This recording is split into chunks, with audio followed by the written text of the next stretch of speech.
Okay, hello, episode 8. Right. I hope everything goes well because I hope this all goes well because I did a few recordings with this mic. I don't know what the battery life is like. So yeah, you see here in the last one of the last episodes, Dexter kills Gemini in the shower in the apartment. Um the duality of shadow, Dexter's shadow side, and the duality of exposure, which will be talked about in a future recording. When Dexter kills Gemini Gareth in the apartment, which represents Dexter's dark side, darkness, um, he, he kills the duality side of his life. No, no, no, no, no, no. Wait. Yes, yeah, yeah. Wait. Episode 8. Yeah, yeah. No, he killed Gareth in the last episode. So yeah, yeah. His twin, the twin. Yeah. Sorry, I recorded these out of sequence and I confused myself. Um. So when Dexter kills Gareth both times, he kills him in exposure. That's the second time. The first time he kills Dexter is in the darkness of his apartment. His apartment represents his darkness, is the depth, his depth. And so when he kills Gemini there, right after he does that, Blessing comes down and Blessing shares his dark story with Dexter. That is because when Dexter killed that side of Gemini, he killed the separation of duality, and he partially severed it. And so that is when the light side of Blessing and the dark side of Blessing actually were able to come together. So the big thing about that episode, or that section of that episode, and I think this episode too, was about the I guess consequence or the domino effect of what it meant to kill the illusion of duality, of keeping life separated, concepts separated. You Um, and so now when Dexter talks with Blessing, he's not just exposed to that light side of Blessing, he's exposed to the dark side of Blessing also. And so you see, what does that mean when the light and the dark no longer have that wedge in between separating them? What does it mean when they start to blend together? And you see that in this episode too. And you see that right after Dexter kills Gemini, you start seeing the consequence of what that means.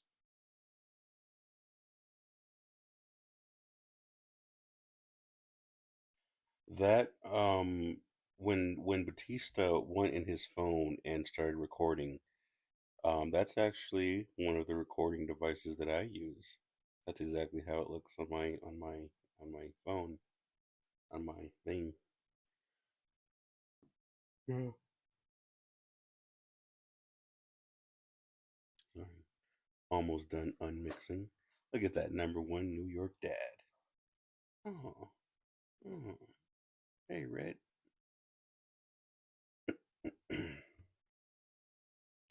I think Al knows. Al knows he's next. He's not stupid.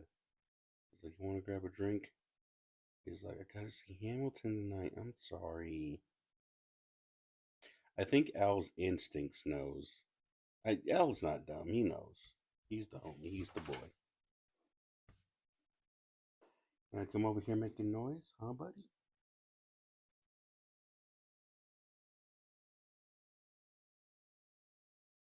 Come on, Dexter. Hamilton, got it.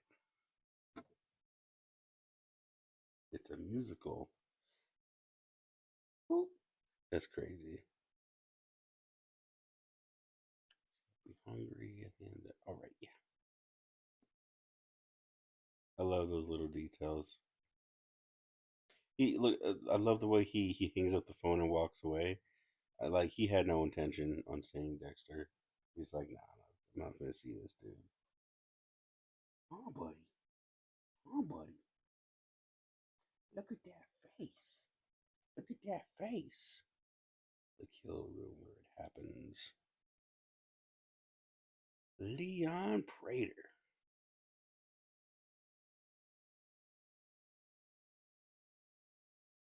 Oh, that was a big one. No, I'm recording. No, get down. Get. Ouch. Okay, buddy. Okay. I'm gonna be in the recording too, huh, buddy? Huh, buddy? Yeah, she did well. She did good. When this woman came in, um, Valerie was her name, I think. Dang, you do have a big head. Sorry, my dog jumped up here on my lap. I thought she looked very familiar. Where do I know her from? I thought she was. Please don't touch my mic. Please don't touch the mic. Okay, buddy, I might need you to get down.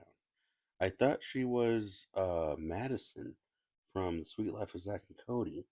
I was like, why does she look? She looks just like her, but just like it's been a while, so I'm like, did she just age a little bit? And I looked her up, and it wasn't her. Um, Forgot, but I don't think I had seen her anywhere. Bye, buddy. And you start seeing a piece of, what Prater is like, as in using his money to control people, exploit people's weaknesses and using them to his advantage.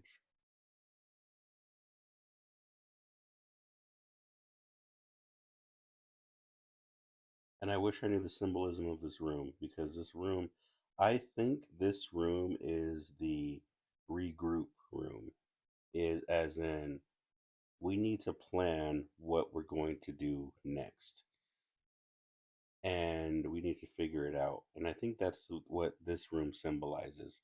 Only because the few times that that we've seen this room be filmed, the actors, the characters, in question were trying to figure out, hey, something weird is going on with Red. Something weird is going on with things, and we need to figure it out. We need to figure out what we're going to do. And I think in this scene is also brings in that energy.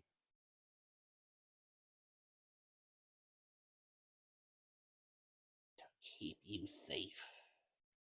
Didn't do your job. Man, this was a fun season.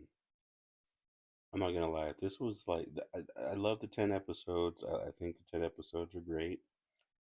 But if this show went on for 12, like with most Dexters, I think it would have been interesting to see. But I don't think it would have been healthy or good for the story if they did a whole 12 episode thing.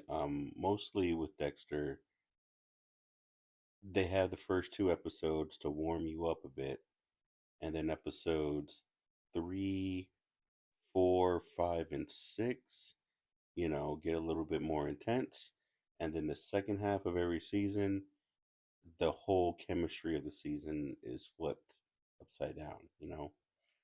So I think not having those 2 warm up episodes is good because we can just get right into it. So since having the 10 episode format versus the 12 episode format, I think is really nice. It's really good. And we can still get to the same point of what we want to get to without having as much time spent to get there. And so as the writers, storytellers and actors, you can really get to the point of where you need to get to and you can get to it faster, um, and you can do it more organically, the perfect pace. And yeah, I think it's better. Why I brought the 10 episode thing now, I don't know. I'm actually partially falling asleep. But oh, I can't sleep. do stuff tonight. I gotta drive people. Um, the scene. There's a scene that just went by, and I wish I knew because I was gonna say something about it. Oh well. This wig store. What was I talking about at first? Yeah, well, this wig store. I'm not gonna talk about it. I feel like that the people who own it don't want their location being yeah. And I love this part of the song. Staying alive, staying alive. So if you look carefully at that lyrics of the song, it's saying that she's stuck and needs some help with this. When you look at the pictures, you see Spencer, the former captain of the Miami Metro, who was the captain in Dexter Original Sin. Why his picture is in the files, I'm not entirely sure.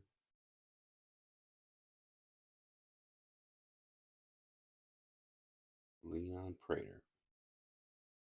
So right here, when this detective is talking about we're going to Leon Prater's party, it's not only setting up for something in the future episode.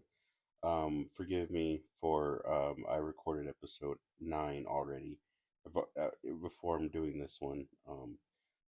But right here, the way he's standing there, the paper right behind him says New York Ripper. And when he extends his arm, you see on his left sleeve is white, his right sleeve is in. And I feel like having the sleeves along with the newspaper that says New York Ripper being right beside his face, it symbolizes, it says the New York Ripper is right in front of you, right in front of your face. And I have a feeling that it's him. And the fact that he was invited to Leon Prater's party, if I'm understanding this right, then it's like, um, and it's like, why did Leon invite him specifically? And that there's others, who were invited to Leon's gatherings. I thought it would have been cool. I think it would be cool if Leon was like if Leon and Dexter worked together, and Leon like Dexter got a hold of Leon's like phone book or something, It was like, oh, look at all these lists of serial killers and where they live and all of their addresses and numbers. I got me a new kill list. You know, imagine that Dexter on the road. That would be interesting, actually, to see a season of Dexter that's on the road. So, like, you get to watch the episodes, but like they're Dexter's like traveling, and Harrison maybe or Dexter is like traveling, and you have the whole hitchhiker thing. That'd be so cool to just see that for a minute. Like that episode, Nebraska, when Dexter went to Nebraska and went through all that stuff with Jonah and everything. Um, who some people think is also the New York Ripper, but it would be cool to actually see a season where Dexter is on the road and things happen and it's just like that movie Joyride, and I think it would be really cool, you know I think it would be really amazing.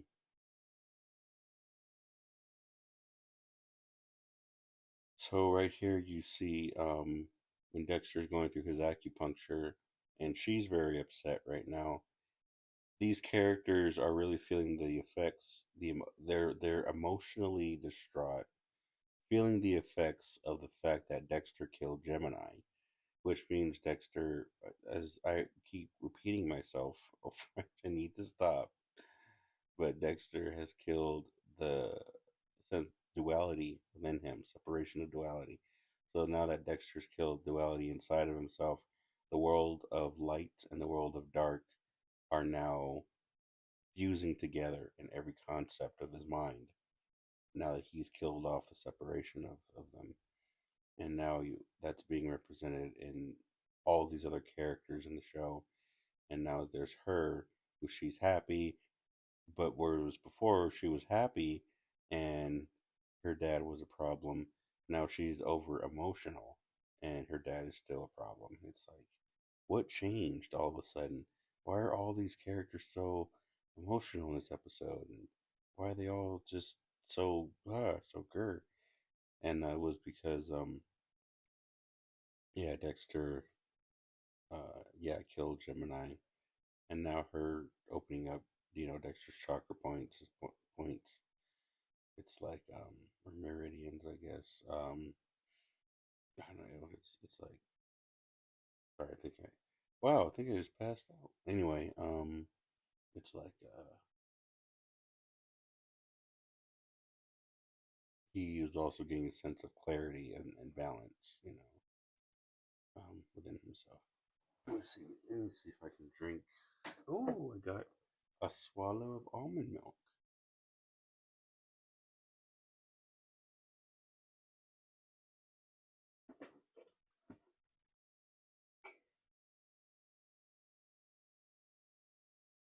Oh no, Ham was saying, "What did you do?"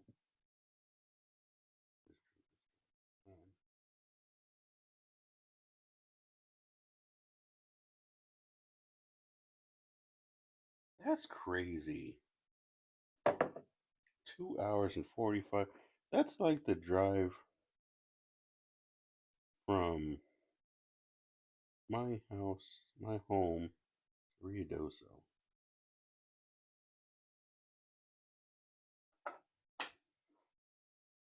I did not do any research. I do not know where this was filmed or what the restaurant is called. It would have been so nice to have figured it out though. I love um, giving out that information, but it's a burger place and it looks yummy. I love how Dexter looks down and sees his son poking at his food and not eating, and he's like, "Oh, my son's not eating. He's really stressed out." And so, as a father, how can I talk with my son? You know, lighten up the moment, lighten up the mood.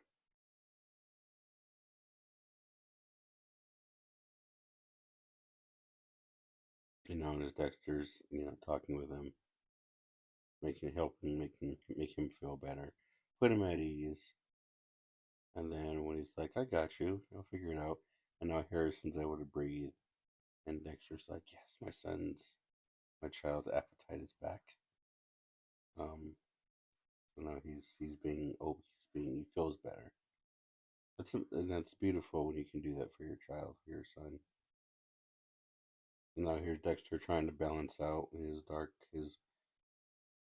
his worlds, saying, "Okay, now that your appetite's back and you're all happy and good, let's go ahead and separate now." Hmm. I think this is the same spot where they filmed with Lady Vengeance. I could be wrong. And yeah, I love this when Dexter's like waiting for Al.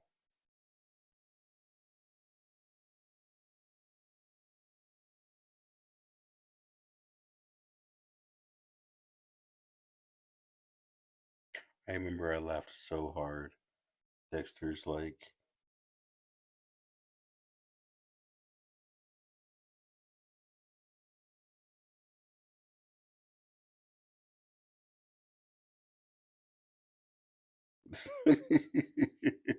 I love that. Harry said, "No, Dexter, you're reaching." Like, oh god. I know what I was gonna say earlier. I was gonna say when they were at the park, when Harrison and Elsa and Dante were at the park. Maybe it's just me, but was Dante's actor changed? I looked it up and he's credited as the same person, but the actor looks different, completely different. And I don't know if that's just me being crazy or if one of the twins. I don't know. Child labor laws and stuff. Rapunzel. It's so weird not seeing. I know it's we're trying to bring this up, but it's so weird not seeing Deb. And oh, the actor. Um, when you see Al squeezing that thing for the second, when right before Dexter calls, um, the actor got that prop himself apparently, and he grabbed it because of the nature of his character being the killer. His methods is that he has strong hands because he has to if he's gonna tattletale strangulate so he uses that thing to work out his hands to strengthen them, and that was a nice little detail that the actor did himself and impressed the producers with it. That's gotta be something, but really go. Well, no, it's I bid you adieu. Take care of yourself, okay, pal? Yeah, he knows what's up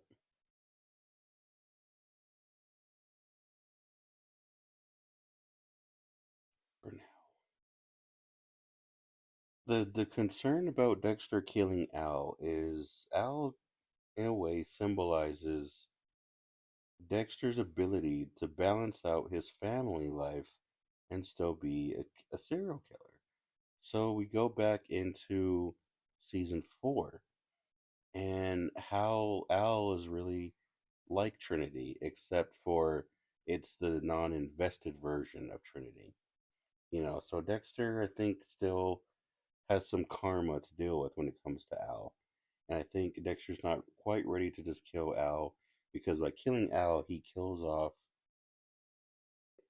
the sense of him being able to live a happy, normal, balanced life with a family.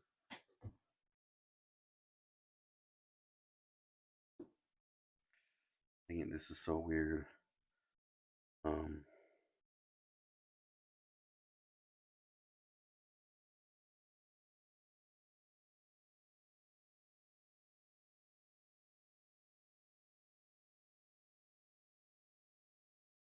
yeah, now we're in the dark space, the depth, dark space of Dexter's heart, and this is the another consequence of Dexter killing Gemini, killing off his duality. Is like with Joyce. Now Blessing has his worlds that he has separated. World of his family and his dark past were separated, and now that Gemini is gone, his world is also being pulled together. Um, the world that he wanted separated.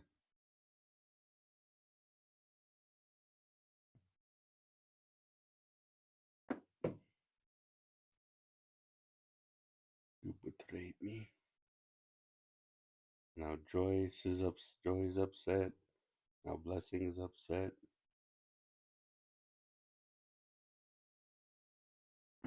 I love Harry in the scene too.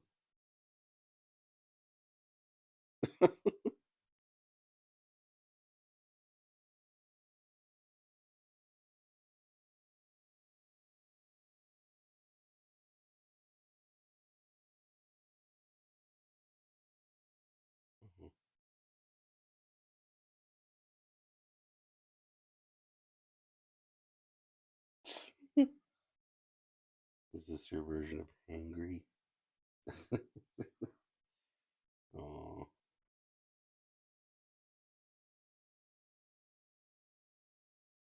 I gotta silence that voice.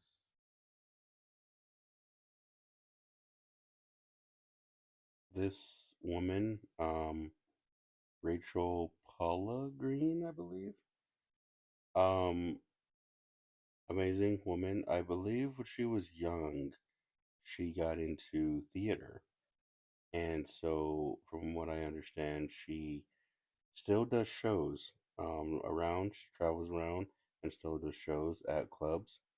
It should be easy to remember her name. Rachel. I believe it's Rachel with like an A, not an E or something like that. But it doesn't have the A and the E in it. But it's Rachel Paula Green. And she is a musician, so please support her her musical shows. Um, I can promote her as much as I can right now, but yeah, Rachel Paula Green, and it should be easy to remember her name because of Rachel Green from Friends, but just remember Paula, you know. But yeah,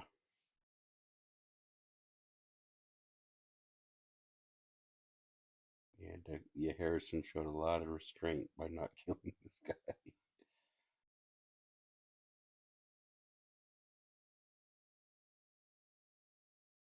And here's Harrison with his lady, with his girl. It feels so weird that actually skipped that I watched these episodes out of sync, and I'm just like lost. Oh, I remember what I was gonna say. I was going, and I just forgot again. Dang.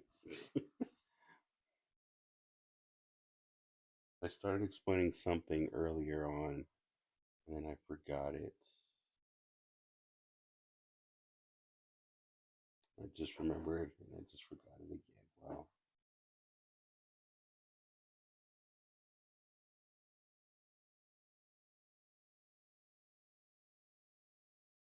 Oh, they're so cute together. I wonder what's gonna happen with her. I mean, Harrison seems to be between two women right now. Like, I mean, I guess I don't know. I guess one's a friend, but yeah.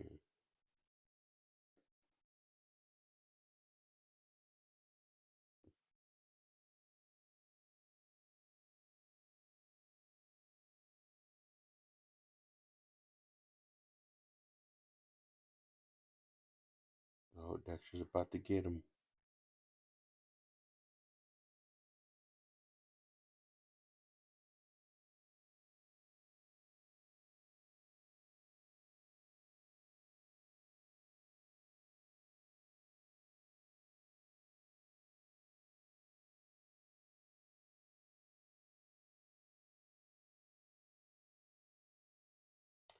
I have the feeling that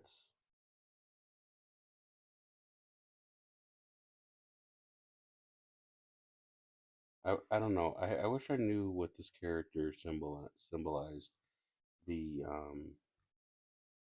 landlord. Oh, I forgot Dexter still being trapped. So tired right now. Oh, but I love the lights here. The lights of blue and red, um, and a bunch of white. But beautiful directing on blending this entire thing together. Um, when you start directing and you add in the style of directing with um, surrealism, where you take different scenes or different points of time and you bring them both together, and one side symbolizes what their souls are experiencing, the other side is experiencing what they are physically experiencing, and it all happens, you know. But when you can really blend these together properly, it's like, yo, what's going on right now? Why is my okay? Well, hopefully it doesn't mess up anymore, because I'm not starting this over. Anyway, it's beautiful when you can direct like that. You can get a lot of information. It's more stimulating. It's more intimate. You can get a lot more. information processed for the audience, and it would make sense. It will make sense instead of having this whole long segment of you know Harrison and Gigi talking and bonding, and then going to the next scene of them talking and bonding. The next scene, and the next scene is them together. You can just throw it all in one big scene, which as a writer, sometimes it's like that. There have been times when I've written stuff and I've been pressed for time, for space. That's my favorite shot. My favorite shot in the whole show is one of my favorite shots is that of New York at night with the lights. It somehow reminds me of a time that I never lived in, at least not in this lifetime. But sometimes as a writer, there's like so much you have to convey, and sometimes you're pressed on space, and there are times when you're able to take certain pieces of dialogue, certain pieces of description, and you have to know how to mash them up and how to break them up in such a certain way that the emotional impact of all of these scenes, all of these different sections of writing can actually be felt and expressed organically, and the message can still be could still be come across, but you can still shorten everything. And so as a writer, sometimes you fall into it. Sorry, sometimes as a writer, you sometimes fall into that.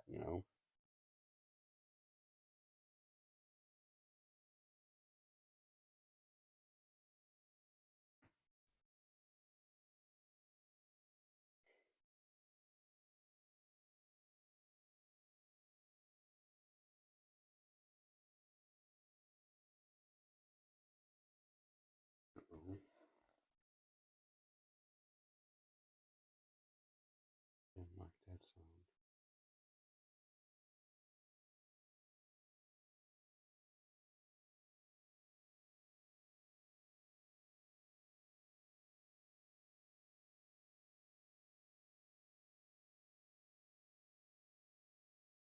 Where's Dexter? I wonder if he actually pushed David's ass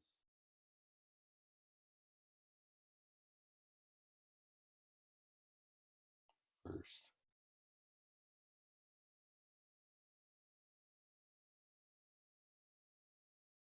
Oh man, Batista let him get away.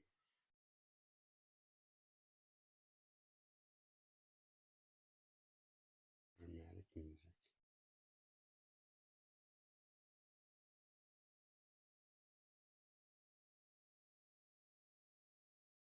Look at that, a fresh kill room. Batista's in it. He's in there.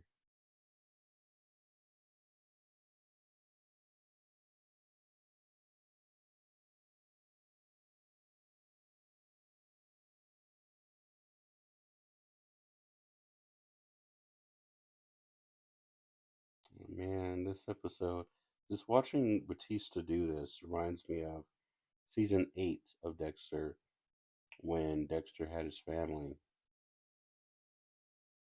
and he thought Zach killed somebody and tracked him down at the hotel. And Zach and Dexter and Hannah and Deb like intercepted, and they were just like, "Who are you? Who are you?" And Dexter was just like had his whole family.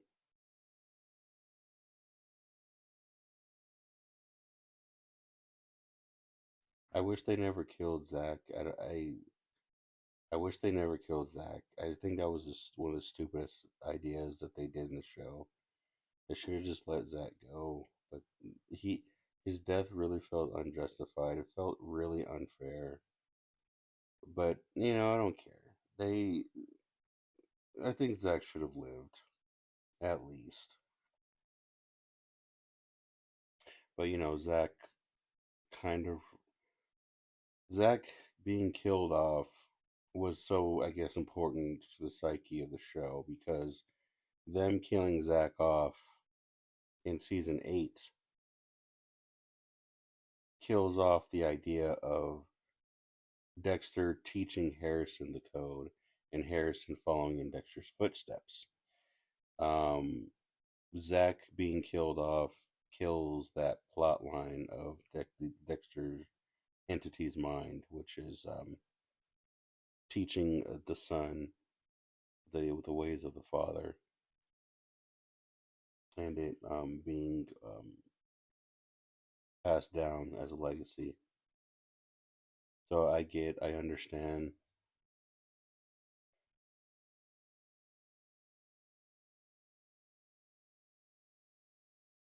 I wonder whose boot that was. Actually stumped. It's so weird not having Dev in the season. I say weird, but it's like you're not here, and it's like okay, it's fine, but like I don't know. I don't know.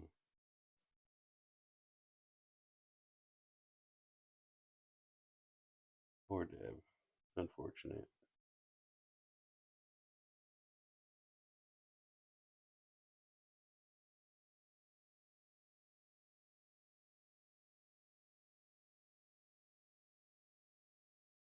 Sorry, Batista. You sound crazy.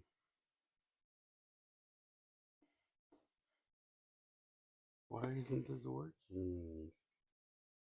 Is there any caffeine in here? I don't think so. Just sugar.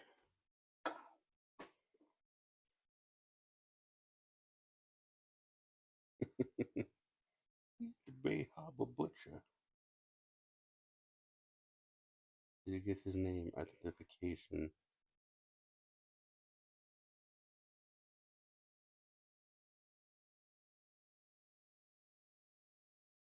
Like, yeah, Italian. Half the cops we work with. I remember what I was going to say now. I remember. I remember. I was saying, and I think I was saying this in a previous recording, actually, different episode I was recording. I started saying this and forgot. I was saying that it's crazy how many times I've seen this show, this season. That's what I was going to say. Because I have seen Dexter Resurrection. I need to count.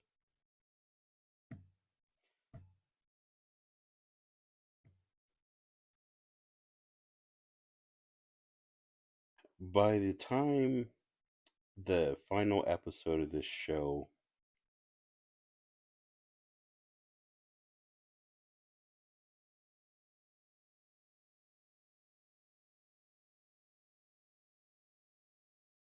the look that she gives, a salon, a laundromat, he's been here for over an hour. It's like you're gonna be at both of those places for over an hour. Right. Focus. I was saying, I would have seen this season of Dexter Resurrection about 5 times by now. Oh, look at that! Look at Harrison glistening in the light. He's so happy he found that girl for him. He's like, I like this one. I think I'm gonna keep her. I'm gonna keep this one. Lobby. John T music. I love how she can be playful with him. He needs someone playful with all the trauma, with all the stuff that he's been through. It's important to have a girl that will help him be open and have fun and just enjoy being alive for a while, and just be more playful and stuff. I think it'd be nice for him. I think it'd be good. Anyway, so I probably would have seen this show about 5 times already. Like I can honestly say that because I have watched it and then I have watched it with my buddies. Then I've had to watch every episode a third time during my recordings, and then I would have to have watched it another two times for an upcoming project I'm working on. I wasn't going to mention anything about that project I'm working on, but yes, I would have seen every single episode of Dexter Resurrection Season 1 5 times. So, technically speaking, I've seen the show. Technically speaking, I've seen this season 5 times because I've watched every episode through 5 times. So, which is crazy to think about that, you know. You may think, oh, I watched it, and then 2 years later, oh, I watched it again, and then maybe a few months later, oh, I watched the show 3 times. And it's like, nah, I've, because of these projects I'm working on with this show, I've had to sit and watch these episodes 5 times through. So I still count that as I've seen the show 5 times.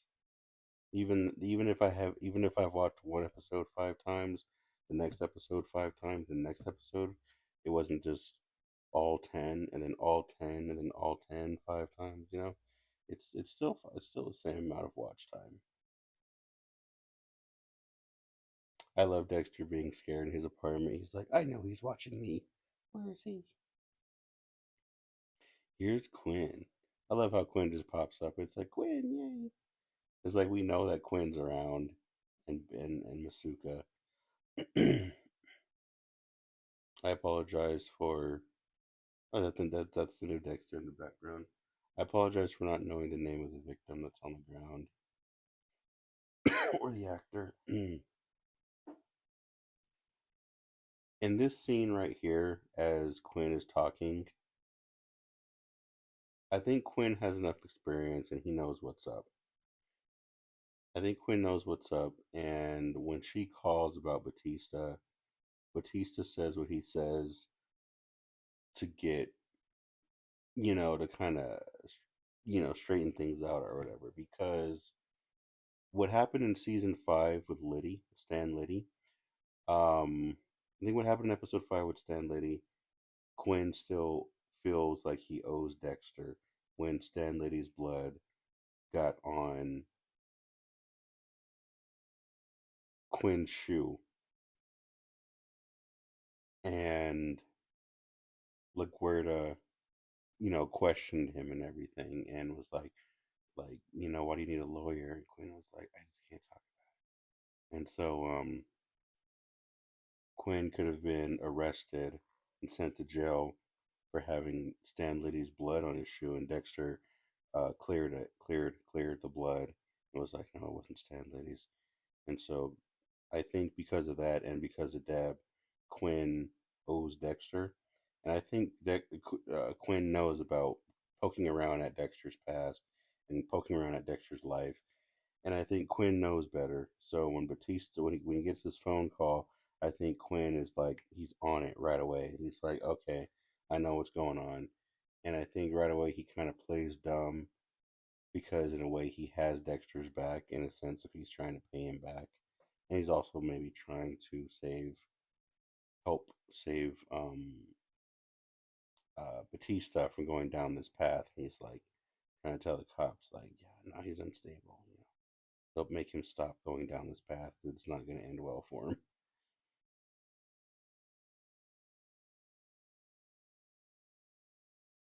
Wow, the episode is over. That's crazy. There's no way. 43 minutes? I could have sworn. Nope, 45 minutes. Okay. Stop it. Hold on. Anyway, oh, it's beautiful. I love New York. New York has always been my dream place to go, to live, to prosper. To just, I might make a story one day about people who like die or pass away and become ghosts, and then their ghosts like travel the world and like live life through like the lens of other people, and so they get to like actually experience life for what it is through other people, through their tastes, through how they see the world. I'm gonna make a story about that. Stop. Hold on. You're right there. Thank you for listening to this, and you guys have a great night.